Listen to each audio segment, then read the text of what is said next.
संस्कार तो सभी सभी लोगों को है।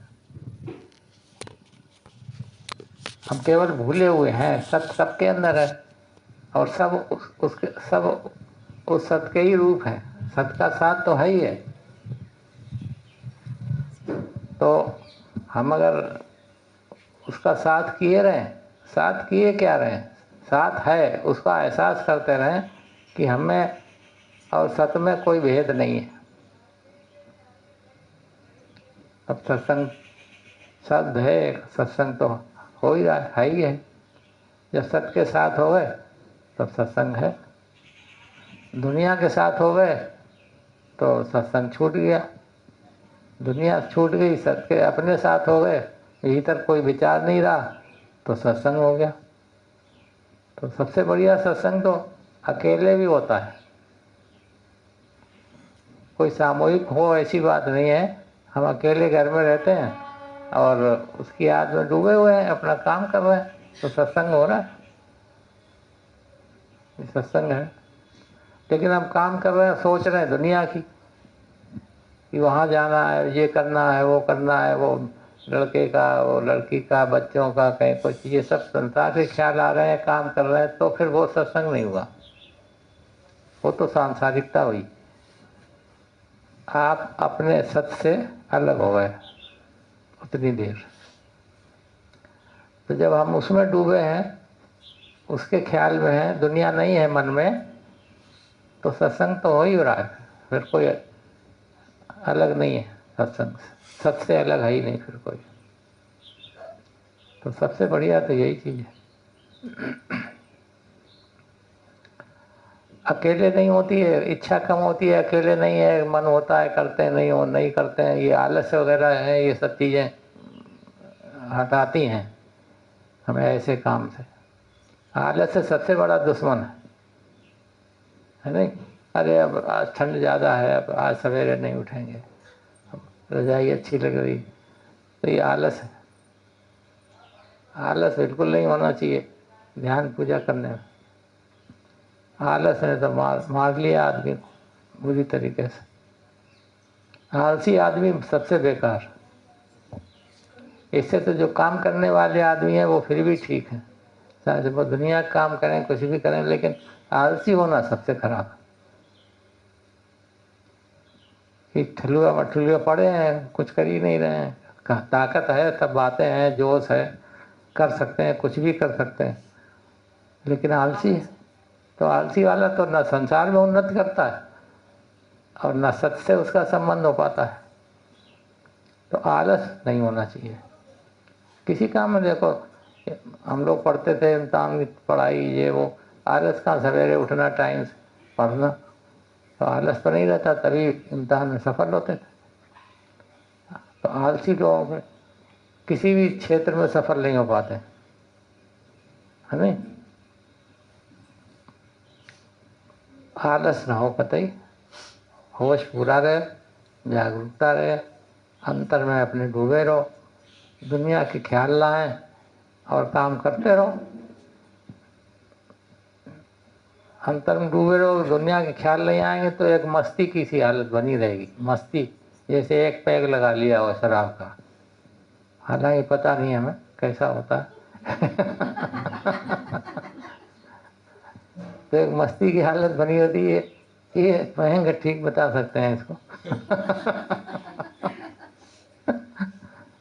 तो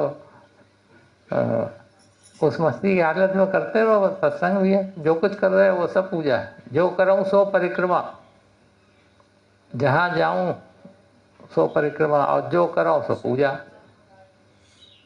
जो भी कर रहे हैं, हम खाना बना रहे हैं, झाड़ू लगा रहे हैं, खाना खा रहे हैं, टट्टी जा रहे हैं, ये सब पूजा है।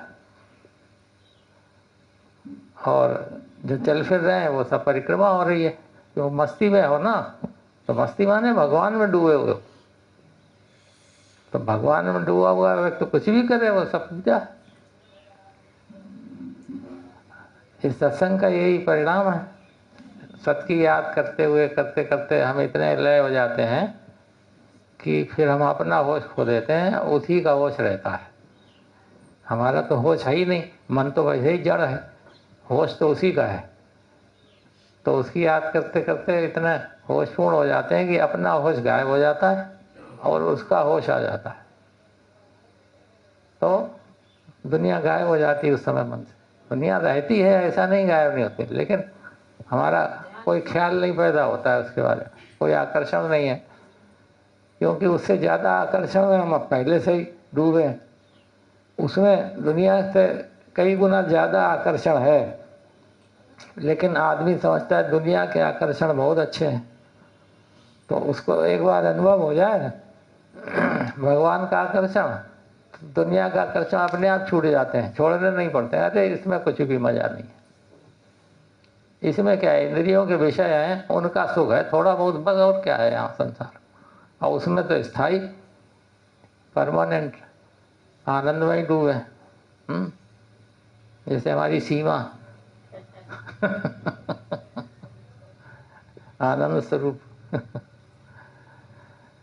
तो सत्संग तो हर पल हर क्षण है, और सत ही हैं आप लोग, सत से ही जुड़े हैं। आपका मन सत से जुड़ा है, इसलिए मन काम कर रहा है। तो सत्संग कहीं अलग नहीं है। सामूहिक रूप से याद करते हैं तो थोड़ा ज़्यादा असर होता है, क्योंकि उस समय हम भगवान की याद में ज़्यादा, सबके वही विचार होते हैं एक ही तरीके के, तो वो हमें जल्दी उस अवस्था में ले जा सकते हैं। अकेले बैठने में थोड़ा हमने बताया ना, थोड़ा आलस है, थोड़े और घर के ज़रूरी काम है, कभी कुछ कोई है, फ़ोन आ गया, कभी कुछ, तो ये विघ्न बाधाएँ पैदा होती हैं। और ये ख्याल निकाल दो सब लोग कि भगवान अलग है हमसे। सबके अंदर ख्याल है कि भगवान कहीं और हैं, अब हमें कैसे मिलेंगे। वो तो मिले मिलाए हैं, मिलेंगे कैसे, ये विचार गलत है, ये झूठ है विचार, सरासर झूठ है कि भगवान कहीं और हैं और हमें कैसे मिलेंगे। समुद्र में मछली पूछती है अपनी माँ से, समुद्र सुना है, समुद्र है कहाँ? समुद्र में पैदा हुई, समुद्र में बड़ी हुई, समुद्र में मर जाएगी, पूछती है समुद्र है कहाँ? तो हम लोग भी भगवान में ही हैं, भगवान में ही जी रहे हैं, भगवान में ही खत्म हो जाए, तो भगवान से अलग कहाँ है? अलग है ही नहीं, तो झूठ मूठ का है। तो झूठ मूठ का ये गलत बात है, इसको मत मजबूत करो कि भगवान कहीं अलग। भगवान तुम्हारे साथ है हमेशा, हमेशा। वो नहीं छोड़ सकते हैं, तुम भले ही मन से भूल जाओ, लेकिन वो तब भी हमेशा साथ रहते हैं और हमेशा वही करते हैं। तुम लोगों को लगता है कि हम करते हैं, हम नहीं करेंगे तो कुछ नहीं होगा, ये भ्रम है। तुम नहीं करोगे तब भी सब कुछ होगा, और तुम करोगे तो तुम्हारे अंदर एक कर्ता भाव और पैदा हो जाएगा, हमने किया, हाँ, अहंकार और पैदा हो जाएगा, तो उसको भोगना पड़ेगा। उसका कर्ता बनोगे तो भोग भी उसका तुम्हें भोगना पड़ेगा, और जब तुम कर्ता नहीं बनोगे, वो करने वाला है, तो भोगना भी नहीं पड़ेगा, है नहीं। और वही कर रहा है, हमें केवल भ्रम है कि हम करते हैं। तुम नहीं करते तब भी सब चीज़ें होती हैं, घटनाएं घटती हैं। एक बैलगाड़ी थी, एक बैलगाड़ी चली जा रही थी लीक पे, बैलगाड़ी के नीचे नीचे एक कुतिया भी चल रही थी। काफ़ी दूर चलते चलते कुतिया को थोड़ा सा अहंकार पैदा हुआ कि हम चल रहे हैं, इसीलिए ये बैलगाड़ी चल रही है हमारी वजह से। तो उसको अकड़ आई, उन्होंने कहा अच्छा देखें कैसे चलती है। अकड़ में वो खड़ी हो गई, उसने कहा आप देख। अब वो खड़ी हो गई, वो बैलगाड़ी चली गई, अब देखती रहेगी। तो वही मतलब ये है कि हम कुछ नहीं करने वाले हैं। कोई कहता हम नहीं होंगे तो बच्चों का क्या होगा, बच्चों का और बढ़िया हो जाता है। हमने देखा बहुत सी ऐसी जगह जहाँ माँ बाप रहते हैं, तब तक तो नहीं, लेकिन उसके बाद बच्चों की और बढ़िया परवरिश हो जाती है, अच्छी शादी ब्याह हो जाते हैं, अच्छी नौकरी लग जाती है। ये हमने कई उदाहरण देखे। अब लोग समझते हैं हम नहीं होंगे तो हमारे बच्चों को जाने क्या होगा। वो अपने को प्रधानता देते हैं कि हम करेंगे, हमारी वजह से बच्चे ऐसा होगा, ऐसा नहीं है। तुम्हारा जो कर्तव्य है उतना करते जाओ, उसके बाद तो जो उन्हें बनना है वो बनेंगे। वो अपना बीज लेके आए हैं, तो जो अपना बीज लेके आए हैं वही वृक्ष बनेगा और उसी में वैसे ही फल लगेंगे। अब तुम चाहो कि ये आम का बीज हो, आम लगे, पता नहीं वो बीज का है, उसमें वैसे ही फल लगेंगे, तो उसमें हम कुछ भी नहीं कर सकते। हम तो वृक्ष को बड़ा कर सकते हैं, मदद कर सकते हैं, पानी खाद दे सकते हैं, जानवरों से रक्षा कर सकते हैं, बस इतना कर सकते हैं। लेकिन वो जो बीज पेड़ का है, फल उसी के आएंगे।